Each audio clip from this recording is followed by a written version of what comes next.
नमस्कार, स्वागत है आप सभी का। आप देख रहे हैं सुर्खियों से आगे, आपके साथ मैं हूं स्वप्निल। आज एक बेहद इंटरेस्टिंग घटनाक्रम सोशल मीडिया पर हुआ है। घटनाक्रम यह था कि केजरीवाल अपने पूरे परिवार के साथ वोट डालने पहुंचे और वोट डालने के बाद पूरे परिवार के साथ फोटो खिंचाई और उसे उन्होंने एक्स पर यानी ट्विटर पर डाला।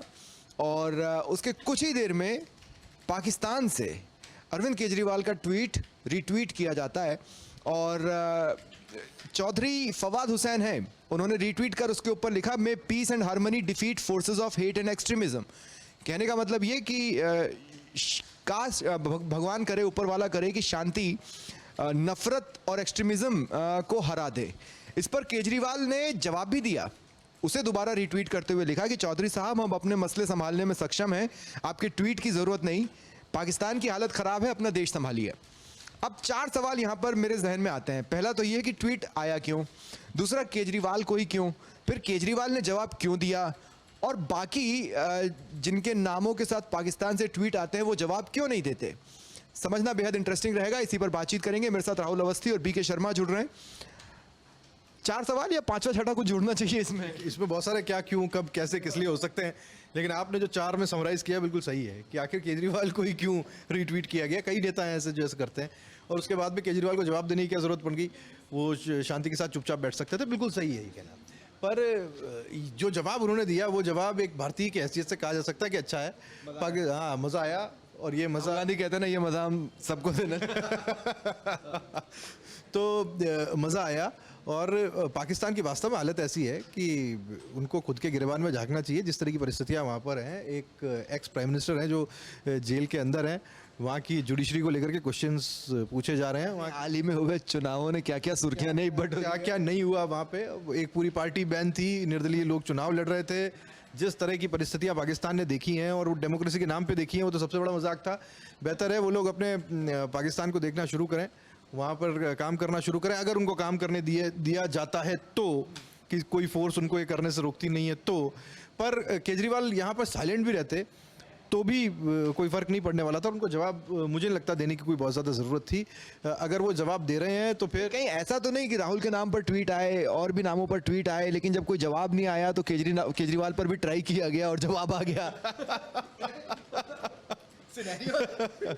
आपकी बात का मैं किसी दूसरे तरीके से जवाब देना चाहता हूं, लेकिन कार्यक्रम के बाद में दूंगा।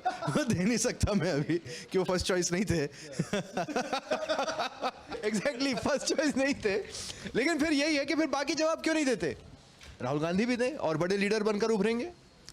लेकिन यहाँ भी मैं आपको बता दूँ स्वप्निल की, ये आपको पता होगा कि वो लोग काफ़ी पॉपुलर हैं पाकिस्तान में, केजरीवाल, और तब से हैं जब पुलवामा के वक्त उन्होंने सबसे पहले सवाल उठाए थे पुलवामा। और ये इसलिए उस समय से केजरीवाल को हमेशा पाकिस्तान के लोग फॉलो करते हैं और उनको लगता है कि ये इसलिए वो पीस वाली बात और उस तरह की जो बात की है ना, तो उनको वो बीच बीच में भी जिस तरह से उनको लगता है कि एंटी मोदी या बीजेपी के खिलाफ ये जिस तरह का स्टैंड है केजरीवाल का, तो पाकिस्तान के लोगों को ये पता नहीं क्यों लगता है कि जो लोग एंटी मोदी या एंटी बीजेपी है वो कहीं ना कहीं पाकिस्तान के सपोर्टर हैं, ये ऐसा उनको लगता है।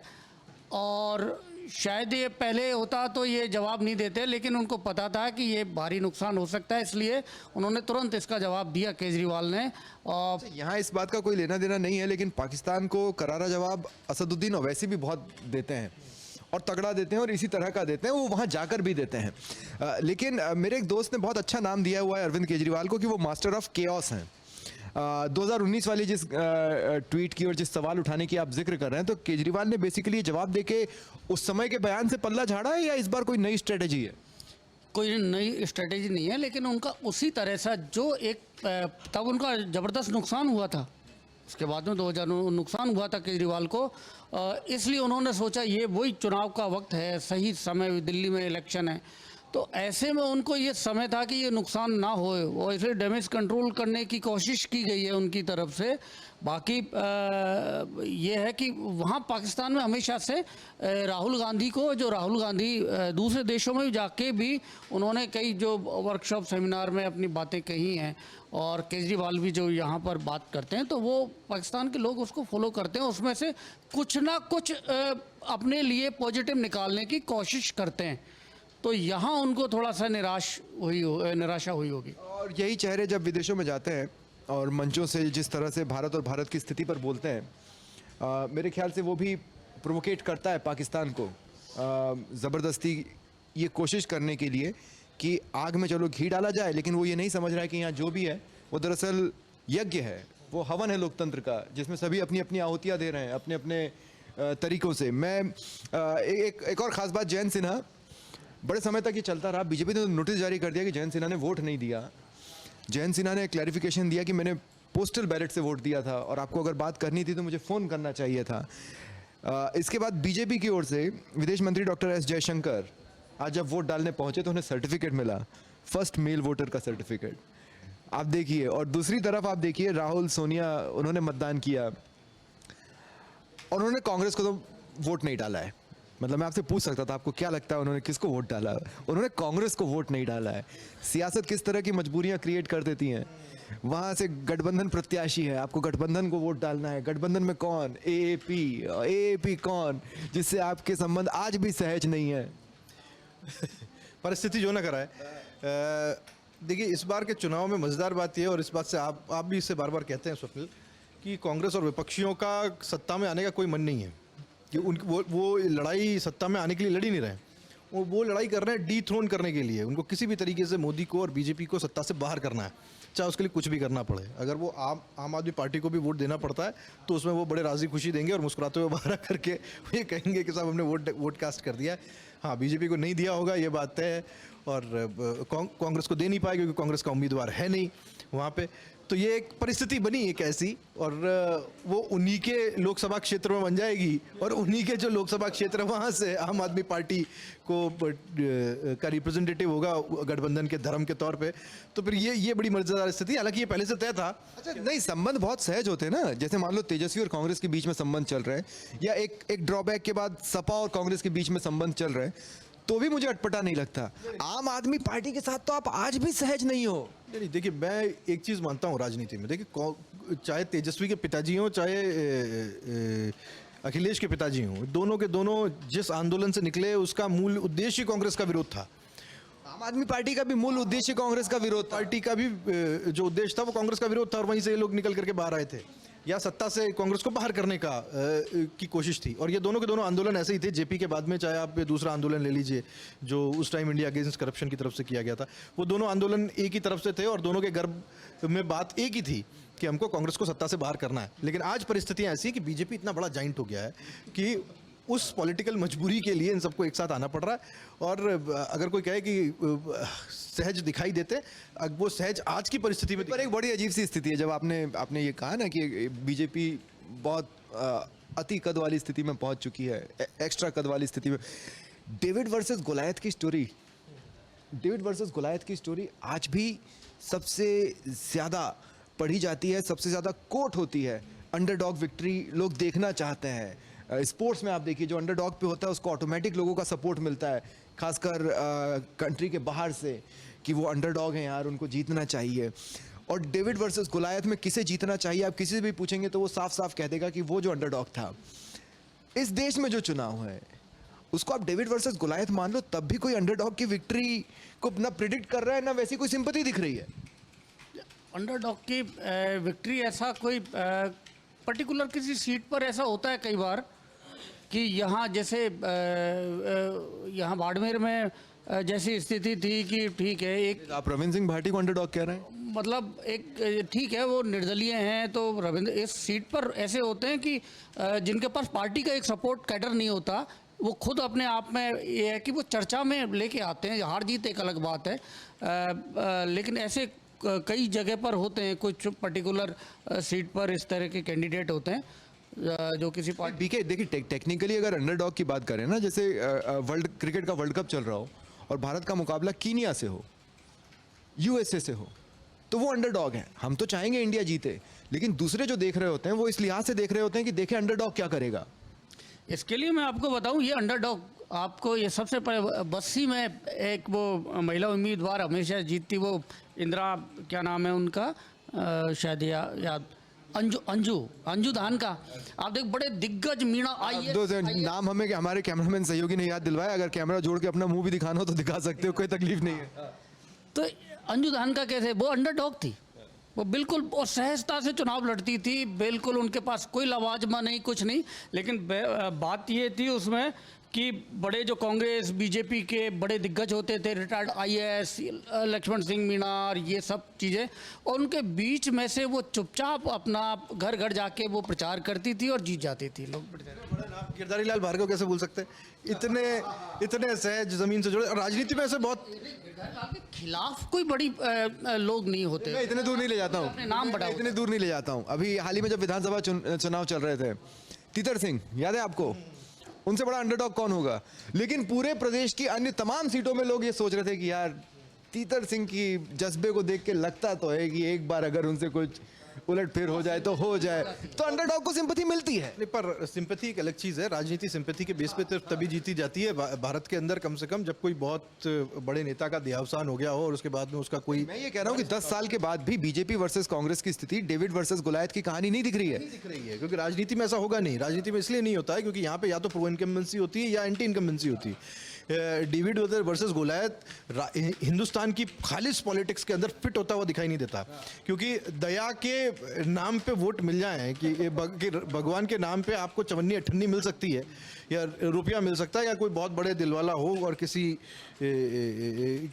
इन्फ्लुएंस में हो तो वो आपको 100 रुपये भी दे देगा। लेकिन इससे ज़्यादा दया के नाम पे किसी को वोट मिल जाए ऐसे होते हुए दिखाई नहीं। मुश्किल हो गया ये। पहले कई बार हम ऐसा पढ़ते हैं कि उस समय 2077 के उस चुनावों में ऐसा लोग वहाँ से नाराज हो गए, उससे भी दोनों से उनसे नाराज, उन्होंने किसको खड़ा कर दिया बंदे और उसको जिता दिया, तो किसी पड़े तो वो अंडरडॉग इस तरह से भी हुआ है कई बार नाराजगी। लेकिन अब वो पॉसिबल नहीं है। अब एक एक सीट का बहुत पहले से आकलन और सर्वेक्षण पार्टियों की ओर से किया जाता है। मैं अब थोड़ा सा पॉलिटिकल लैंग्वेज पर भी आना चाहता हूं, लेकिन उससे पहले एक बात बताना चाहता हूं कि हाल ही में एक वेब सीरीज़ काफ़ी चर्चाओं में है, मैं उसका नाम भूल रहा हूं, अगर आपको याद हो तो, जिसमें बहुत सारी हीरोइंस हैं, मनीषा कोइराला वगैरह, हीरा मंडी। क्या हीरा मंडी का इन्फ्लुएंस पॉलिटिक्स में आया है? अब मैं बताता हूँ क्यों। प्रधानमंत्री नरेंद्र मोदी की स्पीच, और बहुत शानदार स्पीच, जिसमें उन्होंने कहा है कि इंडी अलायंस को अपने वोट बैंक की गुलामी करनी है तो करें, उनको वहां जाकर मुजरा करना है तो भी करें। तो क्या प्रधानमंत्री मोदी ने हीरा मंडी देखी है? मैं एक बात जरूर कह सकता हूं कि प्रधानमंत्री मोदी वो कुछ बोलने के लिए छटपटा रहे कि अंदर की कोई खबर हो सकती है। अगर इस बीच में उनसे जब भी उनके इंटरव्यू सुन रहा हूँ, देख रहा हूँ, तो वो बहुत व्यस्त हैं।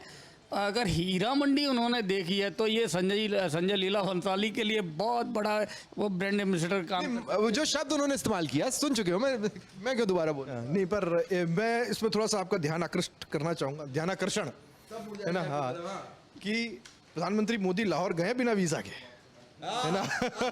बिरयानी वो लाहौर गए हैं, लेकिन उस व्यस्त शेड्यूल के बीच में जब वो गए थे, मुझे याद है काबुल से गए थे, क्या वो उनको इतना वक्त मिला कि वो हीरा मंडी या फिर लाहौर की उन गलियों को देख पाए, निहार पाए? मुझे नहीं लगता। और जिस वेब सीरीज़ का आप जिक्र कर रहे हैं, उस वेब सीरीज़ से ज़रूर ये शब्द पॉपुलर है जो बाहर आया है। मैं नरेंद्र मोदी को एक चीज़ को लेकर के हमेशा अप्रिशिएट करता हूँ कि देश काल परिस्थिति में जो भी चीज़ें पॉपुलर हो रही होती हैं और चल रही होती हैं, उस पर उनकी नज़र होती है। मैं ये नहीं कहता कि उन्होंने हीरा मंडी वेब सीरीज़ देखी हो, लेकिन मुझे ये चीज़ पता है कि उनको ज़रूर उसके अंदर से क्या महत्वपूर्ण चीज़ें हैं जो निकल करके बाहर, और लोगों के बीच में कौन से फ्रेजेस हैं जो बहुत पॉपुलर हैं। ये हाँ, स्लैंग्स स्लैंग्स तो वो सीधे सीधे बोल नहीं सकते, लेकिन मुजरा करना मेरे ख्याल से स्लैंग नहीं है। मुजरा ठीक है, आम समाज में भले घर के लोग मुजरा देखने नहीं जाया करते, लेकिन एक वक्त था जब ये काफ़ी पॉपुलर हुआ करता था, जब हीरा मंडी एग्जिस्टेंस में थी। बिल्कुल। अच्छा, जब आपने कहा कि उनका अपना वो चीज़ों पर कीनली नज़र रखते हैं, ये खुद प्रधानमंत्री मोदी ने भी कहा। प्रधानमंत्री मोदी के वर्ड्स ये थे कि मैं चूँकि आज भी ज़मीन से जुड़ा रहता हूँ, मैं जानकारियाँ लेता रहता हूँ, मेरे इन्फॉर्मेशन चैनल्स बहुत सारे हैं। इसके बाद की चीज़ एक पत्रकार के तौर पर ज़रूर हर्ट करती है, लेकिन ठीक है, सेल्फ इंट्रोस्पेक्ट के लिए भी कुछ बयान आते रहने चाहिए। प्रधानमंत्री मोदी का कहना है कि मैं अखबार पढ़कर ही जानकारी नहीं लेता। ठीक है, थोड़ा सा तो हर्ट करता है ना, एक जर्नलिस्ट के तौर पे। यार क्या हम इतने भी रिलायबल नहीं रह गए, जो भी है बहरहाल। लेकिन ठीक है, उनका कहना मेरे इन्फॉर्मेशन चैनल्स बहुत हैं, ये मुझे एक पुराने सवाल की ओर ले जाता है जो मैंने बीते कुछ दिनों राहुल आपसे पूछा था जब मैंने कहा था ये जो अडानी अंबानी वाली जो बात है ना, ये भी तो हो सकता है कि प्रधानमंत्री मोदी ने इसलिए निकाली क्योंकि उनके पास किसी इंफॉर्मेशन चैनल से कोई खबर पहुंची हो कि शायद ये चेहरे कांग्रेस के संपर्क में हैं और एक मैसेज वो इन जनरल भी देना चाहते हो। आज जब वो कह रहे हैं मेरे इंफॉर्मेशन चैनल्स बहुत हैं, ये वो क्वेश्चन भी मुझे दोबारा याद दिलाता है और बहुत सी बातें अब क्लैरिटी भी लाती है कि प्रधानमंत्री मोदी कैसे इन सारी चीज़ों को एनकलकेट कर रहे हैं।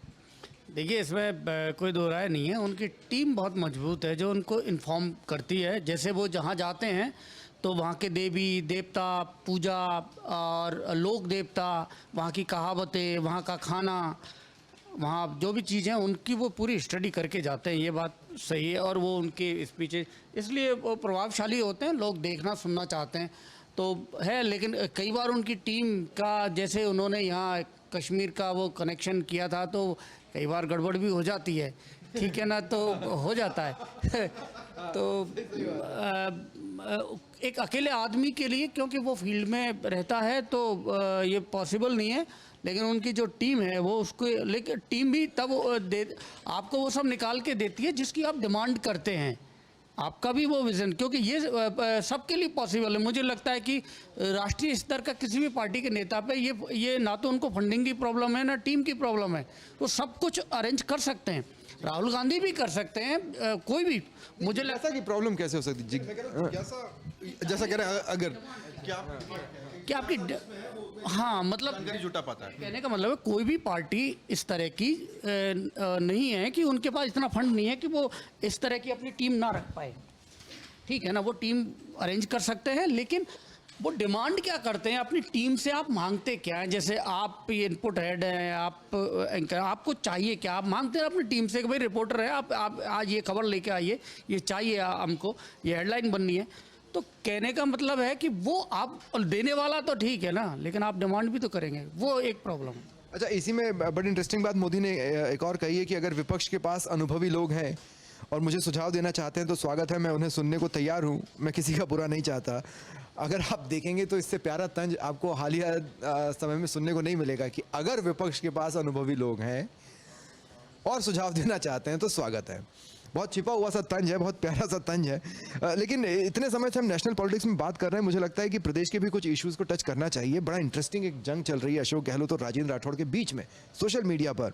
अशोक गहलोत ने शुक्रवार को लिखा कि बीजेपी की चुनावों में बुरी हालत का कारण कांग्रेस के नॉन परफॉर्मिंग एसेट कैटेगरी के सैकड़ों नेताओं को पार्टी में शामिल करना है। नॉन परफॉर्मिंग एसेट बिजनेस का टर्म है, वो कोई फायदा नहीं पहुंचा रहे हैं, वो परफॉर्म नहीं कर सकते, वो होते हैं नॉन परफॉर्मिंग एसेट। वो जो चेहरे कांग्रेस से बीजेपी में गए उन्हें नॉन परफॉर्मिंग एसेट कैटेगरी के चेहरे बता रहे हैं, जैसे लालचंद कटारिया, जैसे राजेंद्र यादव जो कि मंत्री थे, तो फिर तो आपका जाना बनता था विधानसभा चुनावों में, इसमें कोई दौराई नहीं रह जाती। लेकिन राजेंद्र राठौड़ ने वार किया कि कांग्रेस डूबता जहाज है जिसमें कोई नेता सवार हो, भविष्य दांव पर नहीं लगाना चाहता। लेकिन राजेंद्र राठौड़ ने उन चेहरों को भी गिनाया जो दूसरे प्रदेशों से बीजेपी में गए, जैसे ज्योतिरादित्य सिंधिया, जो आप बीजेपी में ना गए हो, Amarinder Singh. Non performing asset, अब आप किसी को भी कह दीजिए, जब तक वो उनकी पार्टी में थे तब तक उनको लगता था कि बहुत परफॉर्मिंग है। और लालचंद कटारिया को लेकर के कितनी हाइप थी और कितना प्रेम और कितना वात्सल्य उस ज़माने में हुआ करता था, ये किसी से छुपा हुआ नहीं है। और वो कितना बड़ा नेता उनको माना करते थे। यही बात राजेंद्र यादव के साथ भी आप ले लीजिए, चुनाव लड़े, जीते और कैसी परिस्थितियों में जीते, ये भी किसी से छुपा हुआ नहीं है। नॉन परफॉर्मिंग आप इस वक्त उनको कह सकते हैं, कहने के लिए कि हम बीजेपी की आज जो स्थिति हो रही है, चुनावी बातें ज़्यादा लगती हैं। कल को अगर यही नेता किरोड़ीलाल मीणा जैसे या फिर कोई दूसरे नेता जैसे जो बीजेपी छोड़ करके गया और वापस बीजेपी में आया हो, ठीक वैसे ही अगर कोई यही इन्हीं नेताओं में से वापस कांग्रेस में आता है, तो क्या एक मुखिया के तौर पे या पार्टी को लीड करते हुए कहेंगे ये सारे के सारे नॉन परफॉर्मिंग एसेट्स थे, वापस हमारे यहाँ आ गए? उस दिन उनसे सवाल पूछा जाए और वो ये जवाब दे पाए। लेकिन मैं इस बात को जानता हूँ गहलोत को कि उस दिन जब आप ये सवाल उनसे पूछेंगे, उस दिन वो इसका इतना बढ़िया जवाब देंगे कि आपको लगेगा ही नहीं कि उन्होंने खुद की बात को काट दिया है। फिर उस दिन हम नकारा और निकम्मा सा महसूस करेंगे, क्योंकि नकारा निकम्मा की भी काट आई है मार्केट में, ऐसा तो नहीं है कि नहीं आई है। लेकिन अगर देखिए, अशोक गहलोत यूं ही कुछ नहीं कहते। अब मैं आपको बता रहा हूं कि मुझे ऐसा लगता है अशोक गहलोत किस बात को कोट करना चाहते हैं। वो नॉन परफॉर्मिंग एसेट ज़रूर ठहरा रहे हैं, लेकिन वो जानते हैं कि उन चेहरों में वैल्यू थी और जब वो वैल्यू वाले चेहरे बीजेपी में गए तो बीजेपी के जो लोकल चेहरे और स्थानीय कार्यकर्ता थे वो असहज हुए, क्योंकि वो उनका विरोध हमेशा करते रहे हैं। और दूसरा ये भी है कि फिर आने वाले समय में कभी उनका कोई चांस बनता तो इतने बड़े चेहरों के आने के बाद अब उनका चांस नहीं बन पाएगा। तो एक अनसेटलिंग सी स्थिति बनती है पार्टी के भीतर। मुझे लगता है कि शायद उस जगह पर अशोक गहलोत जाना चाह रहे थे। आप मुख्यमंत्री थे और आपने ऐसे मतलब ठीक है,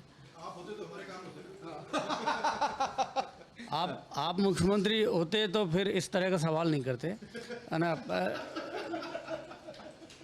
क्योंकि सबसे बड़ी बात है कि जिनको आपने कैबिनेट मंत्री बनाए रखा 5 साल तक, आपने प्रदेश का कि उनके कार्यकाल आपको पता है ये नॉन परफॉर्मिंग एसेट। आप चलो विधायक है वो ठीक है जब तक, लेकिन मंत्री बनते ही पूरे राजस्थान की आप और एग्रीकल्चर आपने कृषि विभाग जैसा दिया जो सीधा किसानों से जुड़ा हुआ है, और उनके काम की तारीफ हुई है। काम की तारीफ हुई, आप उनकी तारीफ करते, आप कैसे नॉन परफॉर्मिंग एसेट मानेंगे उन्हें।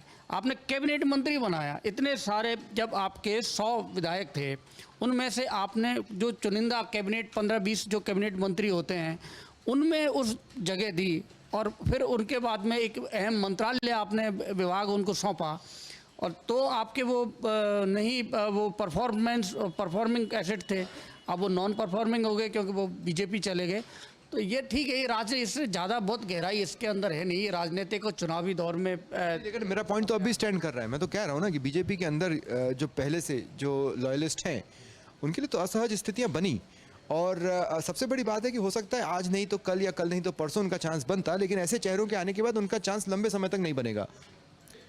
पॉलिटिक्स को बिल्कुल सही आप कह रहे हैं। पॉलिटिक्स बिल्कुल एडिशन और सब्सट्रैक्शन की राजनीति नहीं होती कि आप एक साथ सबको जोड़ दीजिए, बहुत सारे लोग हो गए यानी जीत जाएंगे। नहीं, वहाँ पे डिवीजन काम करने लग जाता है। फिर उसी मैथमेटिक्स का दूसरा फॉर्मूला लगता है कि अगर आप किसी दूसरी पार्टी का बड़ा नेता लेकर के आ गए, तो जो अभी तक आपके लिए लड़ाई लड़ने वाले नेता थे, जो अभी तक आपका झंडा लेकर के गली गली मोहल्ले मोहल्ले नुक्कड़ नुक्कड़ चौपाल चौपाल डोला करते थे, उनके राजनीतिक भविष्य का क्या होगा एक ऐसे समय में जब बीजेपी कतार में सबसे पीछे खड़े हुए व्यक्ति को मुख्यमंत्री बना रही हो। तो वो लोग अपने आप को असहज महसूस करते हैं, बिल्कुल सही बात है। और ये पार्टी के लिए नेगेटिव काम करना शुरू कर देता है कि साहब दूसरी पार्टी से आप लेकर के तो आ गए, लेकिन उसका बीजेपी के लिए हो सकता है कि नॉन परफॉर्मिंग एसेट्स हो जाएं, लेकिन कांग्रेस के लिए भी थे क्या, ये सवाल दूसरे एंगल से दूसरे। बीजेपी ने इसमें एक राजनीति में बहुत सारा बदलाव किया। पहले अगर इसको आप देखेंगे ना 1990 उससे पहले की पॉलिटिक्स में कि कोई बड़ा नेता कोई पार्टी चेंज करता था ना, वो अपनी शर्तों पे बहुत कि ये मैं टिकट लूँगा, मेरे साथ इतने टिकट देने पड़ेंगे, ये होगा। बीजेपी ने इसको बदला है। आप देखिए कि जो देना है उतना ही दिया है, ऐसा नहीं जो पार्टी से आए हैं। आप महेंद्रजीत सिंह मालविया एग्जाम्पल है। लेकिन महेंद्रजीत सिंह मालविया के आने पर भी स्थानीय बीजेपी में विरोध के स्वर उठे थे, और एक धड़ा ऐसा था जो अपने आप को इनएक्टिव मोड पर रखना चाहता था पूरे चुनावों में। लेकिन उन्होंने देखा है कि उसे केवल मालवीय का केवल एक सीट में नहीं था, मालवीय का इम्पैक्ट वो ऐसा जहां बेनिफिट मिलना है उनको, जिसका कई सीटों पर इम्पैक्ट है। तो किसी को कोई दिया है, बहुत सोच समझ के नाप तोल के उन्होंने दिया है। जो दूसरी पार्टी से आए हुए जितने कैंडिडेट, सबको टिकट नहीं दिया उन्होंने, या संगठन में एकदम से कोई बड़े पद दे दिए हैं, या उनकी शर्तों पे कुछ झुकता। उन्होंने वहीं जहां पर उसको कुछ दिया उससे ज़्यादा पार्टी ने लिया है उससे, और तभी उसको कुछ दिया है। अब माधवराव सिंधिया से लेके और भी जितने भी लोग हैं, माधवराव सिंधिया से उन्होंने पूरे एमपी में उसका लाभ, ज्योतिरादित्य सिंधिया को जैसे आपने मंत्री बनाया, पूरे एमपी में, एमपी नहीं उन्होंने और भी जो है वहाँ पे उसका फ़ायदा लिया है। तो बीजेपी इस मामले में जो पुरानी राजनीति थी कि शर्तों के साथ और टिकट के साथ मंत्री पद के साथ, वो सब अभी इस तरह का है नहीं बीजेपी के। एक बाइट जो आज दिन भर सुर्खियों में रही है विदेश अविनाश गहलोत की। 1997 से 2013 तक 13 से 14 मुस्लिम जातियों को ओबीसी में डाला गया। हो सकता है उन्होंने आरक्षण का लाभ उठाया हो, हम रिव्यू कराएंगे। इस पर हमने डिबेट भी ली है, आप सोशल मीडिया प्लेटफॉर्म्स पर जाकर देख सकते हैं। अभी तो इस खबर को और पकना है, आने वाले दिनों में क्या होता है उसके हिसाब से उसे सुर्खियों से आगे में भी शामिल करेंगे। लेकिन एक बयान और प्रधानमंत्री नरेंद्र मोदी का, उनका ये, उन्होंने आपको याद होगा कहा था कि वो चाहते हैं कि विपक्ष मजबूत हो। इसी कड़ी में ऐसा विपक्ष होना चाहिए जो सरकार को तलवार की नोक पर चलने पर मजबूर कर दे।